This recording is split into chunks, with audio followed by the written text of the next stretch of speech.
The following is a Comfortably Zoned Radio Network production.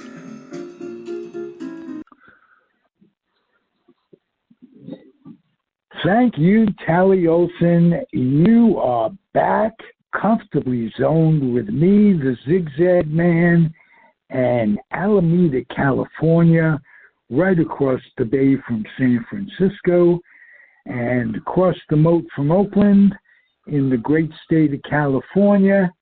And I was telling my guest off air that I appreciate him. He's been away far too long, and it's nice to hear the Velvet Pipes. I'm reminded of, God, I can't think of his name, the great crooner, with that sort of pipes.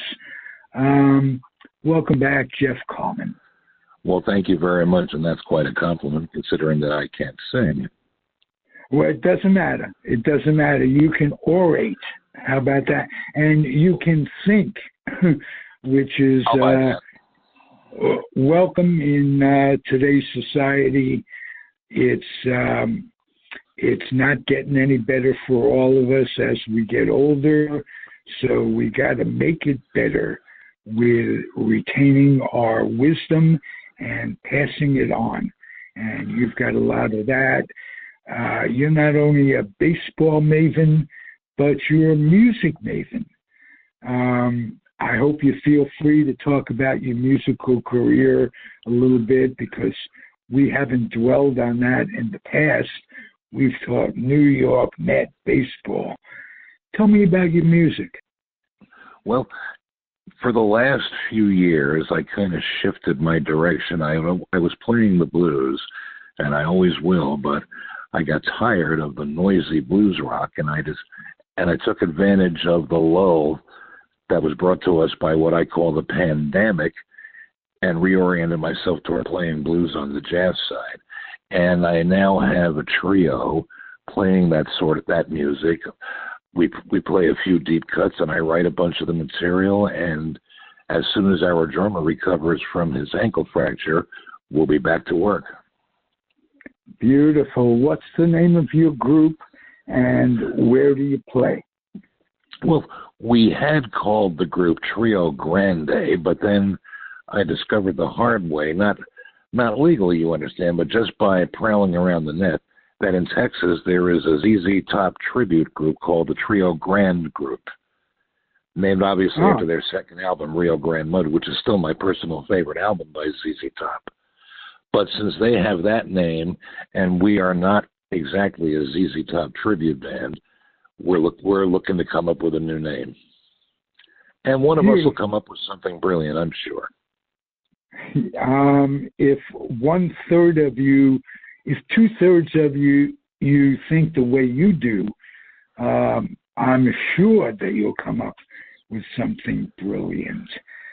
Well, these two guys, a bass player and a drummer, they have brains between their ears and they think on their feet, so that doesn't concern me at all.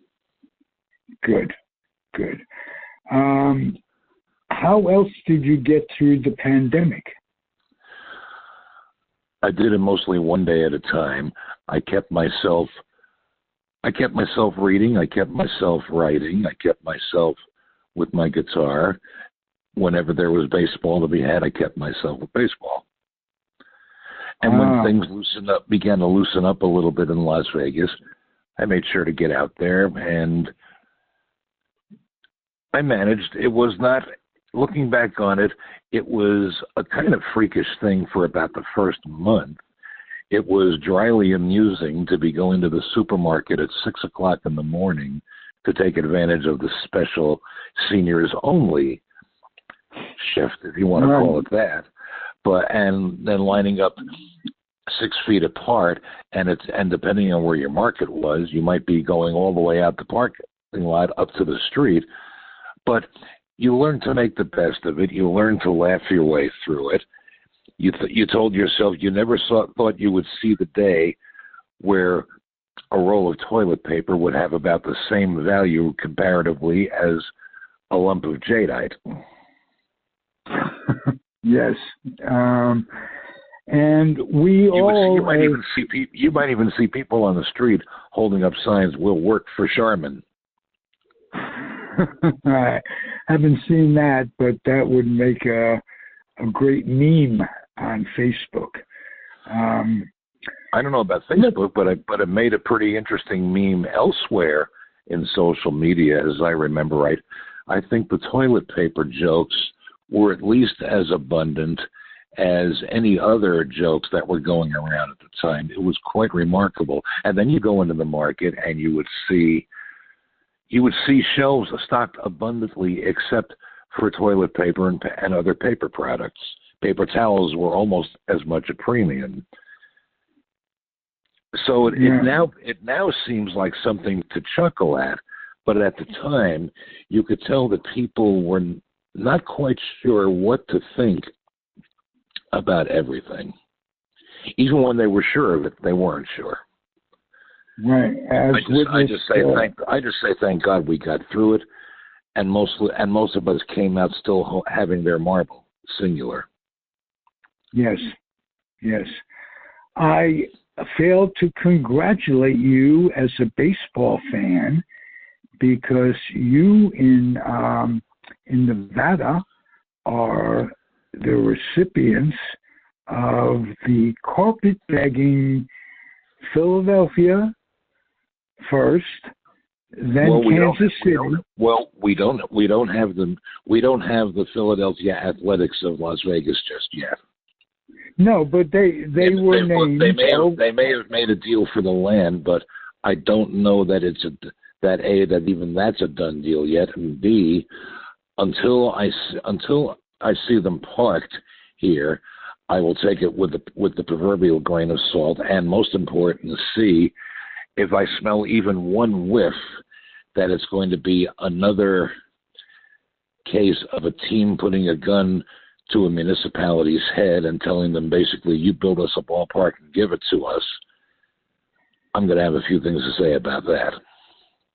As well you should, but we are in a changing. It's one thing to do it. It's one thing to finance a ballpark with a bond issue the way the Mets did, because the Mets are paying it back.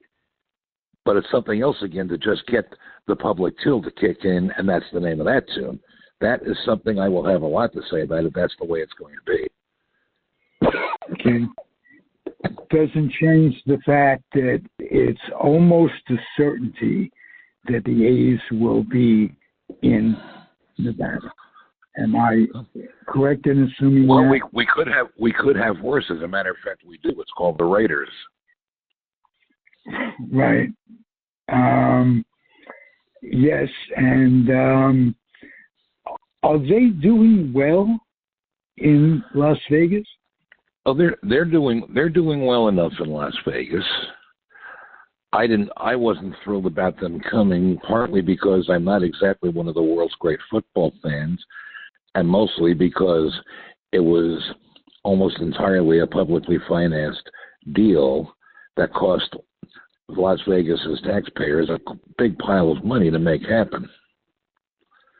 That's why I'm keeping a very wary eye on the A's situation. That and the fact that I know from keeping a wary eye on the A's for the past, 10, 15 years or so, I know that they have been having their issues in Oakland and about Oakland, and they have an ownership that seems to have carrot juice for brains.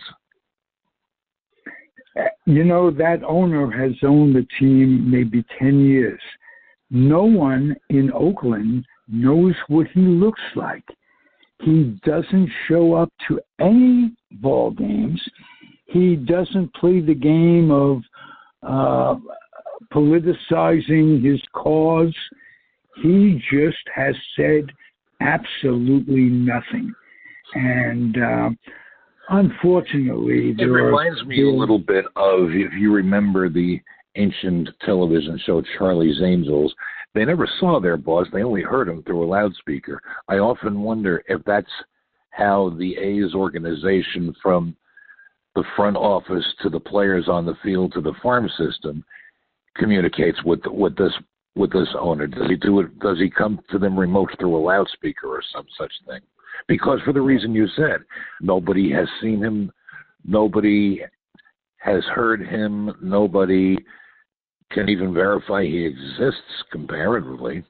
I mean, hands-off ownership is one thing, but at least with a hands-off owner, otherwise, you still might see the guy now and then. Right. Just. I mean, there are hands-off owners as long as they're in baseball, but you still saw them at the park. You still saw the hands-off owner at the ballpark. Right. Right. What else about the A's bothers you? What else about the move bothers you? Well, I mean, I'm living in Las Vegas. I certainly would not object in principle to having a Major League Baseball team here. The minor league team here has done well each season. That was even before they changed the franchise name to the Aviators and opened the new ballpark up on the northwest side. And it is a lovely ballpark. I've gone there a few times. As a matter of fact, I went to the Pacific Coast League Championship game there last September, and I enjoyed it immensely, and they're getting the game again this year. So having a professional baseball team in Las Vegas is ordinarily a godsend, but what unnerves me about it being the A's is the baggage that's attached to that team. Right. The absentee to the point of it's only a rumor ownership, plus the manner in which the A's have been so thoroughly decimated in the last 10, 15 years. I mean, people think the Pittsburgh Pirates have their issues, but I often wonder if the A's don't make them look like a first-class major league organization in comparison. But that's just my take. And the Pirates, to Al Blumkin's celebration, he celebrates, they are back to being mediocre at least. They're not horrible. They're competitive. Well, in the case of the Pirates, mediocrity is as good as a pennant race. But they do seem to have a good-looking core. Finally, that should make Pittsburgh fans feel a little more optimistic. Perhaps to the point where they will elevate from mediocre to modest. It remains to be seen, but at least in the early going this season, Pirates baseball is fun again. And absolutely, and McCutchen, who is beloved in baseball, this guy. Prodigal son. The prodigal son is always a boost for a team. Yes, and he's a good example of players not being prima donnas and all of the bad things that have been said about professional athletes of late. He's good with the fans, and that shows through. So he's good with the fans. I wish them a lot of luck.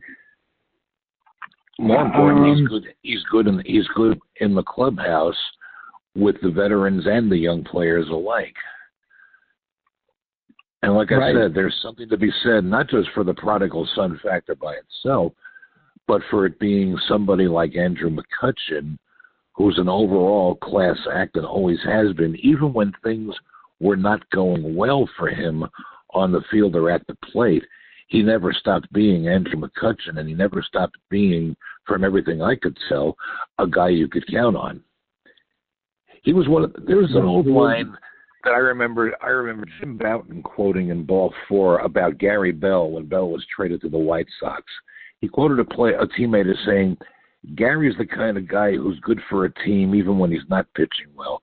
Andrew McCutchen is the same thing. He's the kind of a guy who's good for the team even when he's not playing well. Helps that he's playing well, though. It does, but if his age should rear its ugly head yet again, he's still good for those Pirates. Absolutely. We got to go back to our Mets in discussion.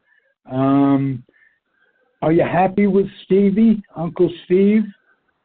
I have been so far. he's at least in there pitching. He's at least willing to make the investment up and down and back and forth through the entire organization as well as the major league team. For that, you can only give the guy credit.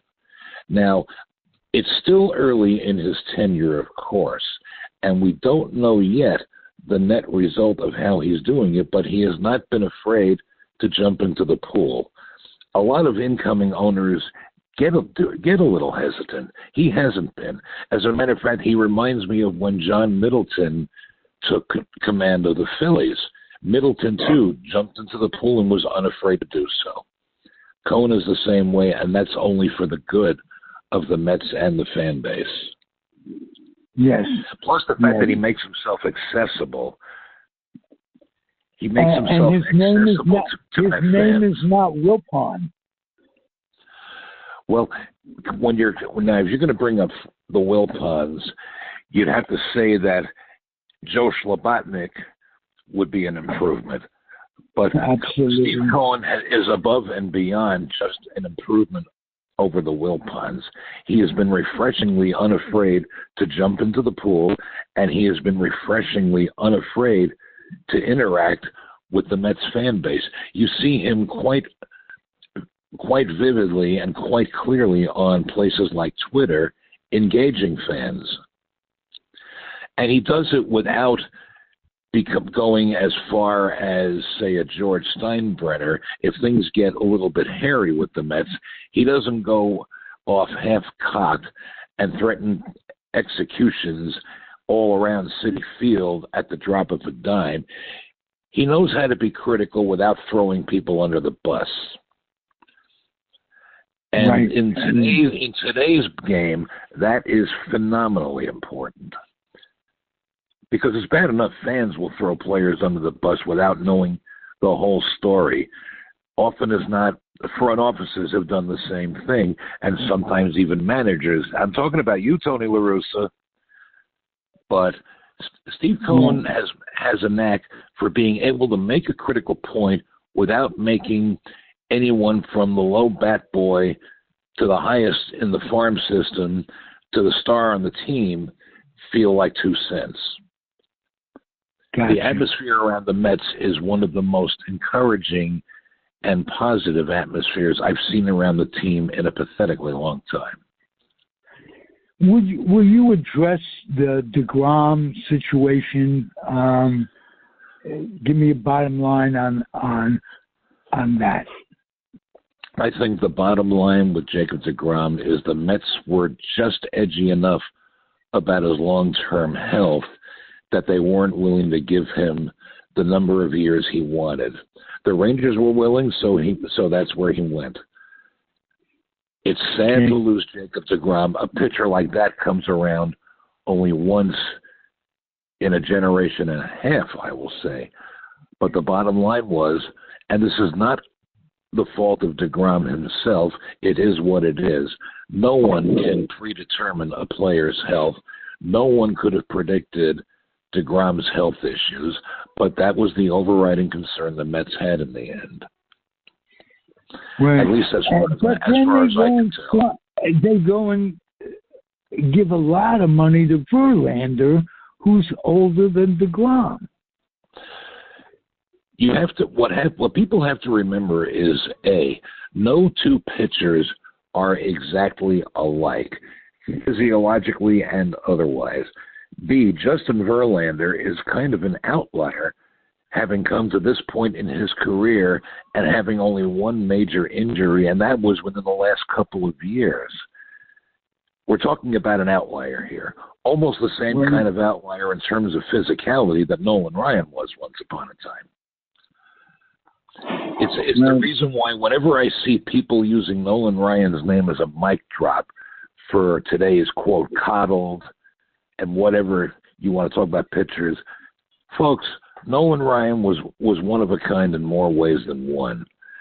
You're not going to find every pitcher who ever comes up looking at a 25-year-plus career. And the reason you don't hear about most of the pitchers who don't last even 10 years is because they're not much talked about. They come and they go almost in a blink, and you don't know about it. Nolan Ryan cannot be the sine qua non of what a major league pitcher should be. Neither can Justin Verlander.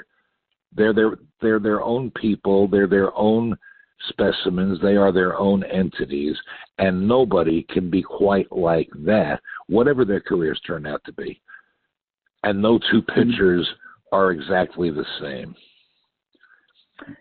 I've got your brain, and I really appreciate that. Would you cover the Hall of Fame situation as it is in a nutshell? It depends on how you want to define the Hall of Fame situation. If you want to talk about the Hall of Fame vote, I have some ideas about that.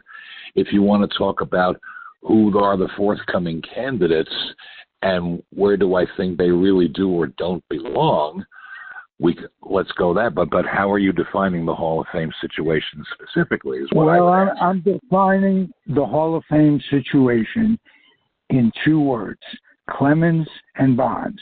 And I hope you can explain to me how Ortiz is in the Hall of Fame and not those two. I can explain it this way. One, David Ortiz was something of a unique case because, on the one hand, he may or may not have been dinged in the anonymous 2003 testing, which was supposed to be anonymous and got leaked unconscionably. However, given allowing that anonymous test and the way it was mishandled, he was tested every season for the rest of his career and came up negative.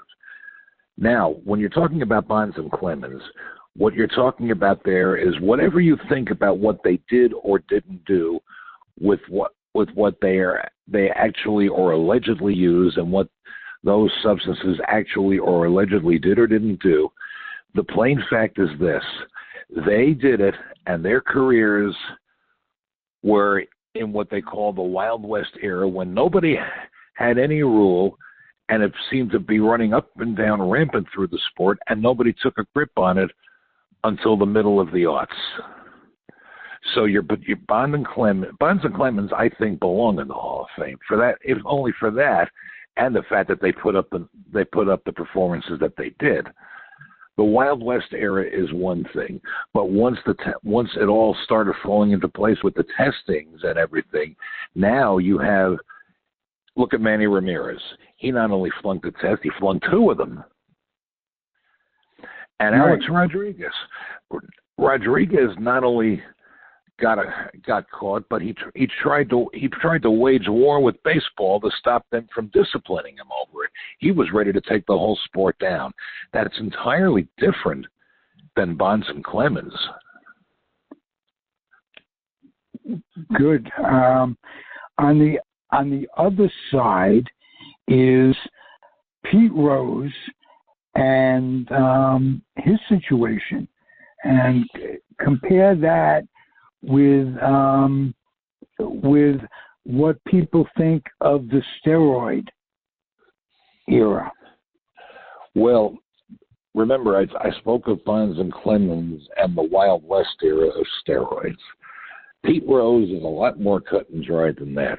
Rule 21D has been on the books in the rules for decades prior. He knew the rules. He chose to break them. And the rules are quite clear on what happens if you get nailed. And I feel for Pete Rose, because if you were to take away all of that other stuff and assess him strictly as a baseball player, you would find that, yes, he certainly is a Hall of Fame player. Even if, as I believe, even if he hung around far beyond his actual value to a team to break a lifetime record. I would have loved to have I've written about this too. As a matter of fact, I wrote about it on his 80th birthday or shortly afterwards.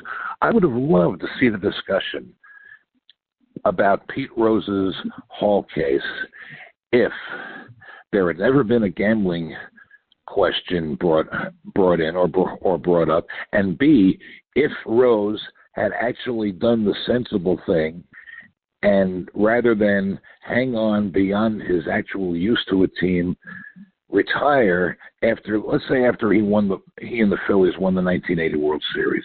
Do you want to know what his career would have been if he had retired then? He would still have been a Hall of Famer. He would have had at least 3,700 plus hits, and that's a number of hits that any player would envy.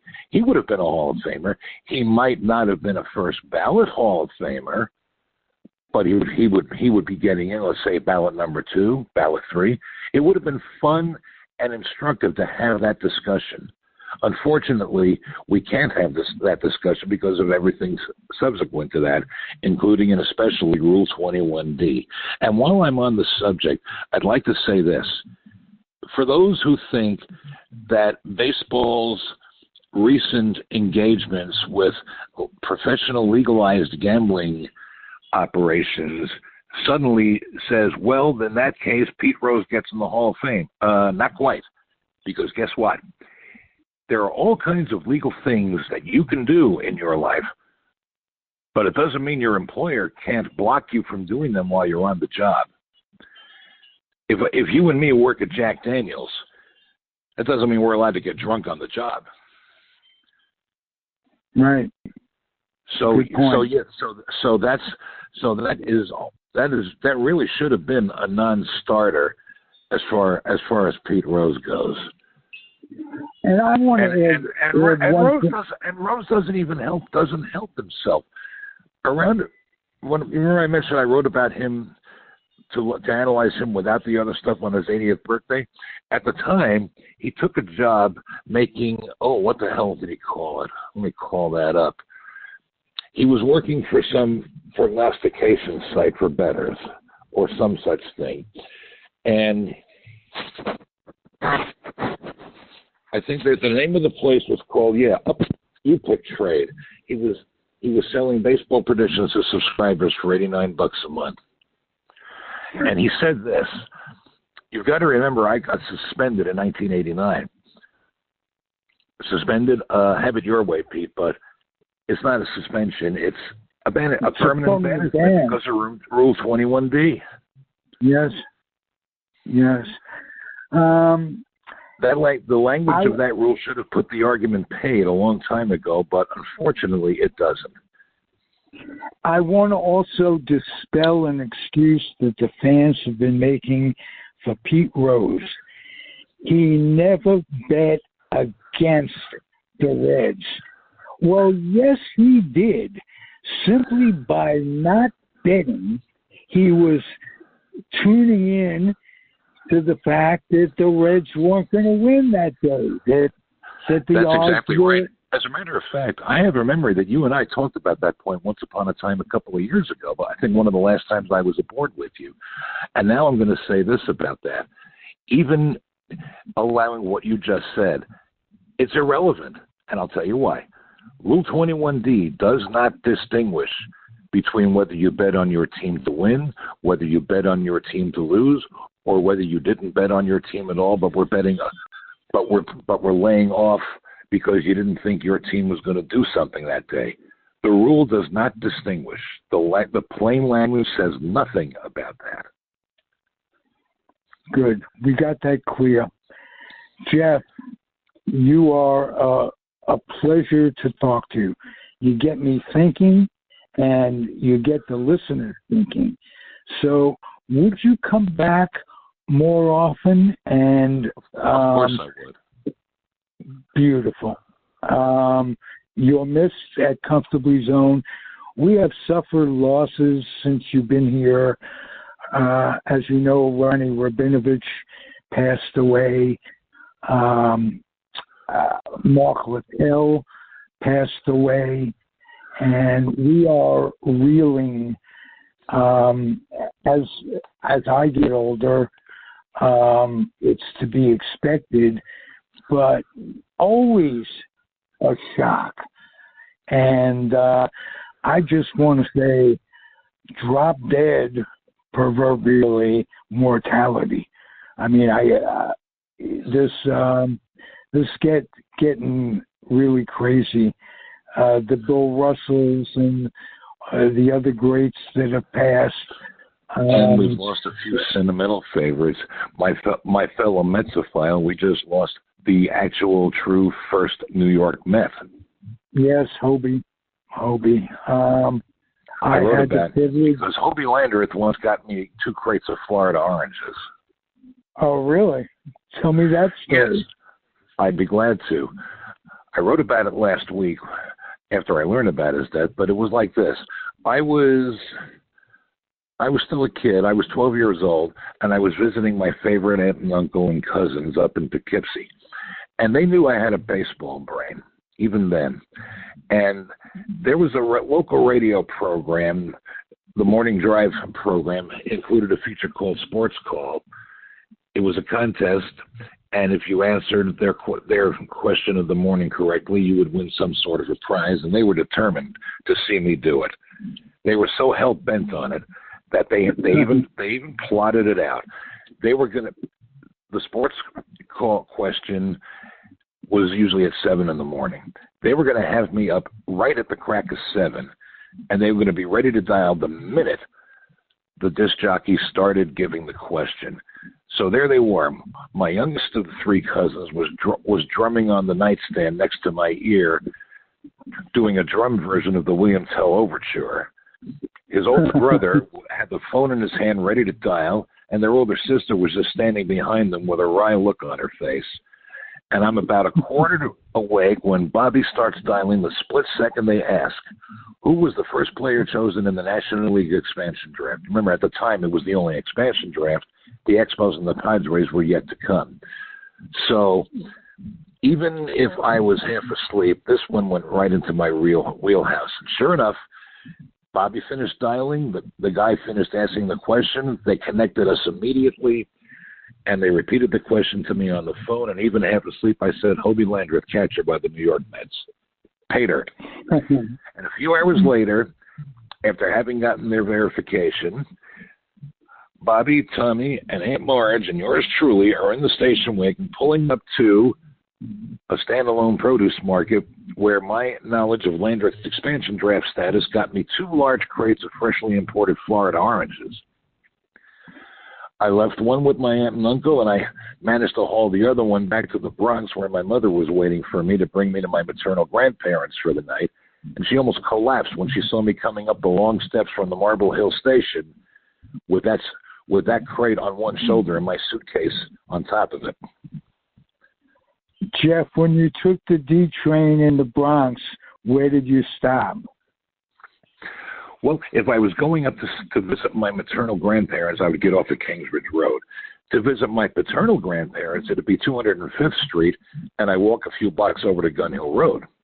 Or if I was going to visit, or I would change at Yankee Stadium to the number 4 and take that all the way up to Woodlawn. Okay, spoken like a real Bronx. Kingsbridge, Tremont, and then Bedford Park. Bedford Park, right by the zoo, is where my grandparents lived. I think they always said, that's where we got you, was at the zoo. It was not very far from Gun Hill Road. Right. As a matter of fact, I love getting a chuckle out of people who meet me and discover that I'm native to New York City. I like to tell them, when I was a kid, I had the world's largest electric train set to play with, and when they asked me what was that, I say it was the New York City subway system. At age 12, I knew the system better than half their motormen did. It was my playground. Yes, there are hats now available through Ebbets Field Flannels that have IRT and BMT. They had semi-pro leagues in those days, and I'm about to order an IRT cap. It's beautiful. It's got. I should tell you that I'm reading a wonderful book right now by a writer named Joseph B. Raskin, and it's called The Routes Not Taken, a trip through New York City's unbuilt subway system. It's about every planned line that never got built. Oh, wow. And it's almost as fascinating as reading about the ones that did. And back in those years, if I was staying with my grandparents on a school break, and I felt like going to a ball game, I used to walk all the way to the concourse in Kingsbridge Road to take the Dietz train. I would take that downtown to where I needed to connect to the number 7 line, and then take that out to Shea Stadium. Yes, and I lived off the 7 line in Jackson Heights. So I was thinking the other day about how many celebrity Mets would take that train. I'd get on the train to go to a game early, and there'd be Galen Cisco riding the train. Yeah, as I remember, a lot of the Mets managed to find some season rentals are adjacent to the ballpark in those neighborhoods.